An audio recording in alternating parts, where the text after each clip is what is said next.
Okay, let's turn back to the campaign trail. Today we learned Donald Trump's campaign spent more than he raised in 2023, and that spending was largely driven by the former president's legal expenses. Rival Nikki Haley hit him on that this afternoon.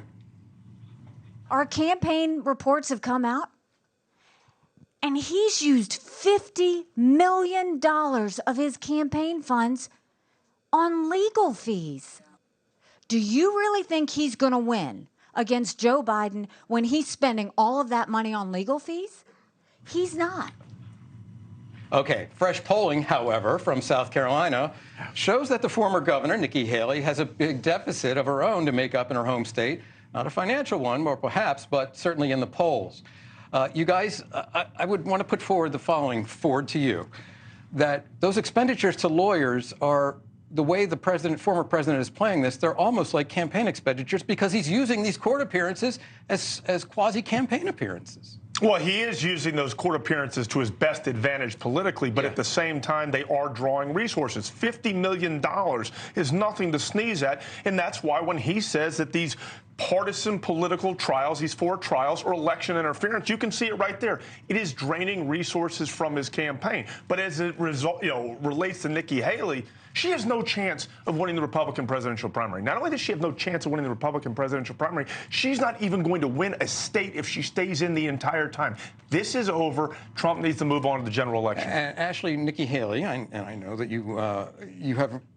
I guess you support Nikki Haley, right? Yeah. I mean, I'm a Republican, too, at the end of the day. But, all right, yes, but she's amped up her attacks against President Trump. Why now? Why not earlier? Well, I think now, because it's a 2-person race, whether you agree or not, right. She's still in it, and There's he's still in it. So she is going directly against him. She's raising money, a lot of money, since New Hampshire, even though she did lose by 10, 11 points. And so there's no reason for her to get out.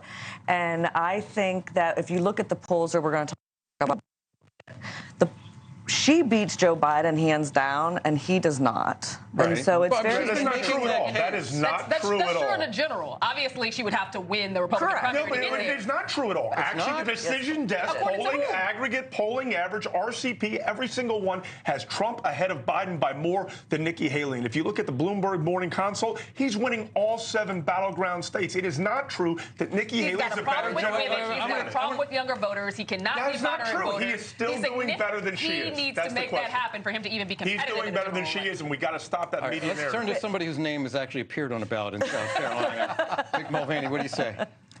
She's going to have to close the gap. She does. 26 points is a loser for her. We talked about this a little bit yesterday on the show, that if she said herself on television this weekend that she has to do better in South Carolina than she did in New Hampshire. She lost New Hampshire by 11.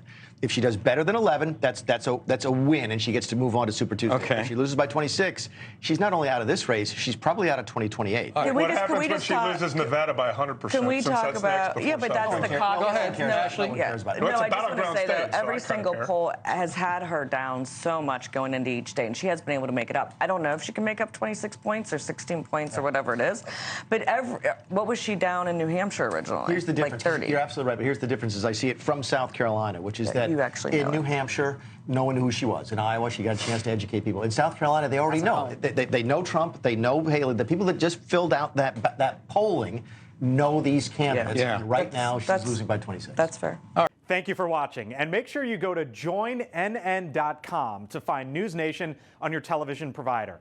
And don't forget to click the red subscribe button below to get more of NewsNation's fact-driven, unbiased coverage.